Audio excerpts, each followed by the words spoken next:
Well, the most relevant research project for areas around sexuality and sport would be the Change Room project, which was really came from a small faculty grant that I got, and working with my own graduate research assistant and Day Millman from Hart House. Took on a creative, morphed into a creative project that people have now seen as the Change Room project, which has been displayed in various athletic facilities on the tri-campuses at the University of Toronto prior to the 2015 Pan American Para-Pan Am Games, and it is still being displayed, so probably a new iteration given that the 2016 Rio Olympics are just starting. And really that project focuses on queer identities and the experiences of locker rooms and what it means to go in there, go into locker rooms with bodies that and identities that people feel marginalized or empowered through. The project itself has garnered lots of media attention, and from the Toronto Star, Definitely Not the Opera special program on locker rooms, and also has garnered a couple of awards, the University of Toronto Human Resources and Equity Excellence Renovation Award, and recently a Kinesiology and Physical Education Excellence and Integration Award, which looks at curricular and co-curricular integration. So I think that project is relevant to what I'm thinking about in terms of the Sexuality and Sport course.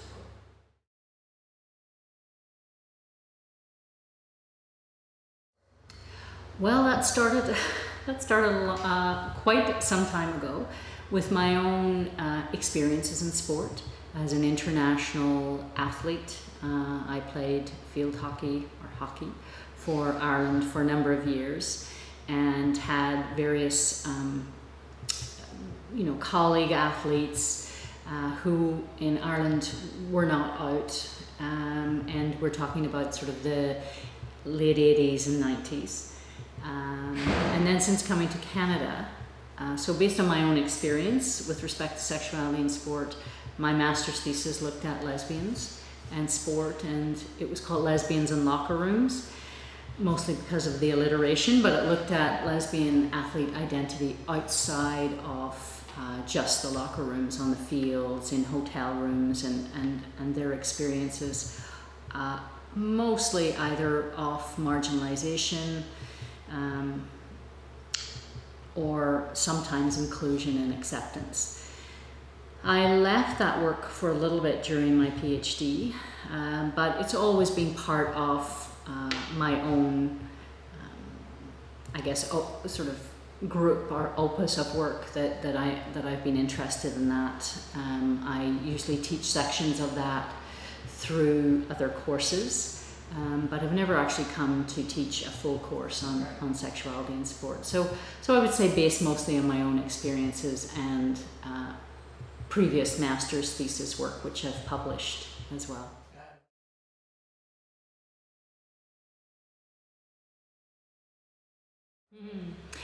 Well, given that it's the first time that it will be taught, and I'm excited to have talked with the director of SDS, Brenda Crossman, and my own dean to really offer this course across both SDS and KPE.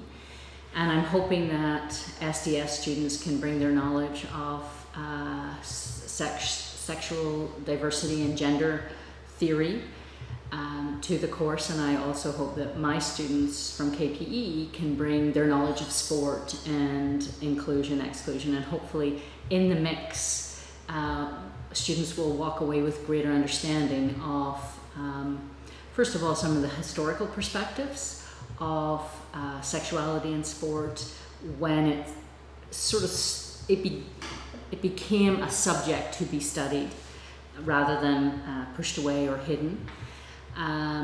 Then current trends in kind of queer theory and sport.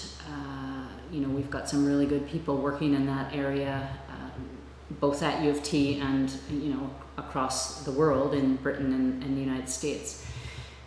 looking at issues of, you know, lesbophobia, masculinity and homohysteria, transphobia. So I'm hoping that the first time it's taught, to just give that sense of here is the historical landscape. Here are contemporary theories that are now being mixed with theories about race and whiteness. Here are some perspectives on queer community sport. Here are some of the issues and challenges that continue with respect, particularly current events like the Olympics and transsexual athletes, transphobia, and then the possibilities sort of for queer sport that's not necessarily appropriation of all that is heteronormative sport, but as the possibilities for queer bodies and identities as we move forward. So really an eclectic mix of things to introduce people to readings they may be familiar or not familiar with, and sort of trying to bring the students together with their various expertise in both areas.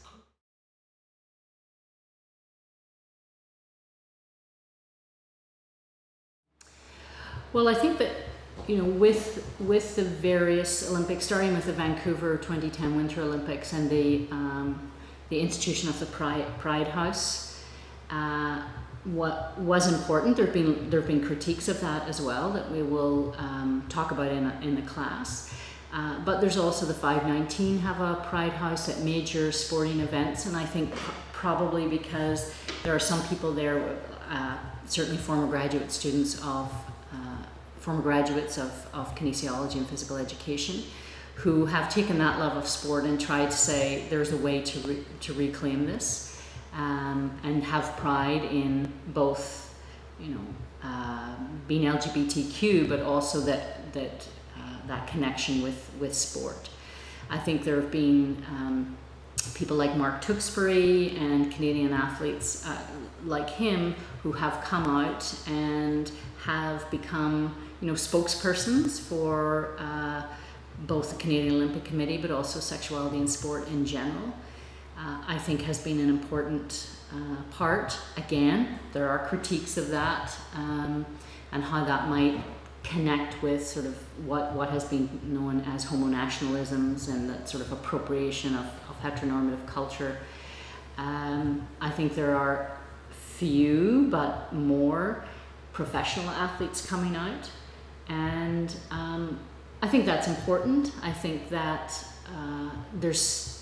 there are some reports that homophobia is going down in sport, according to some social theorists. I'm not exactly sure that's true.